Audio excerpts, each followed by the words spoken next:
Hi guys. ඔන්න අද මම පොඩි වැඩකට මේ ගෙදරකට ආවා. ඒ ගෙදර තිබ්බ ලස්සන ගාඩන් එකක්. ඇත්තටම මේක පළතුරු වත්තක්. පේනවනේ. මට පොඩි වීඩියෝ එකක් කරන්න හිතුණා.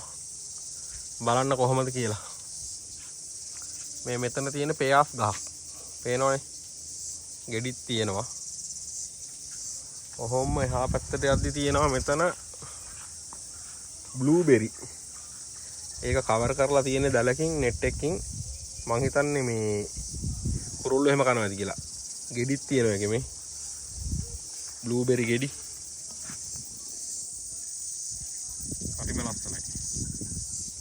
මෙතන තියෙන කොරියාවේ තියෙන කම් ගහක්. ඒකේ නම් ඉදිලා නැහැ ගෙඩි. මෙන්න මෙහෙමයි කම් ගහ. මෙතන තියෙනවා දොඩම් ගහක්. නාරං වගේ. මේ හරිය දෙහි ගහක් ලෙමන් ගහකුත් තියෙනවා. එනවනේ මෙතනක් කම් ගහක්. මේක නම් මොකක්ද දන්නේ නැහැ. මේකත් මම හිතන්නේ පළතුරු ගහක්. ඒකේ අර ගෙඩියකුත් තියෙනවා.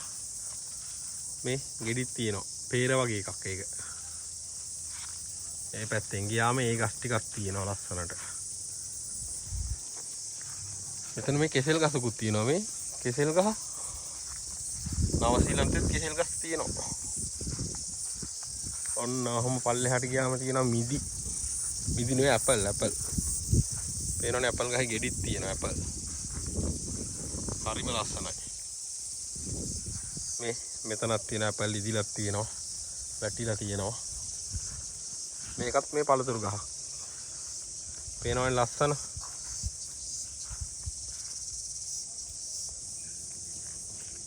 මෙන්න මේ පැත්තෙන් ලස්සනට තියෙනවා. වැටක් එහෙම දාලා. ඔන්න ඔහොම ඇතුළට යන්න තියෙන්නේ.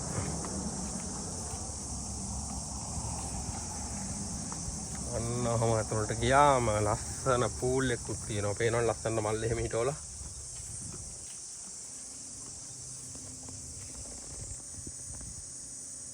මීමැස්සෝ එහෙමත් ඇවිල්ලා ඉන්නවා. ඔන්න මෙතනක් තියෙනවා දෙහි ගහක් වගේ එකක්. මේක අර දොඩම් එක. ඔන්න මේ පැත්තෙන් ගත්තා මෙතන පූල් එකක් තියෙනවා. පූල් එක වහලා තියෙන්නේ මේ කොළ එහෙම වැන්නට වෙන්න ඇති. අර පැත්තෙන් ඉඳගෙන ඉන්න ලස්සනට හදලා තියෙනවා. මේ හරිය බාබකියු එකක් එහෙම දාන්න ලස්සනට තියෙනවා. පේනවනේ ගාඩන් එකේ ලස්සන.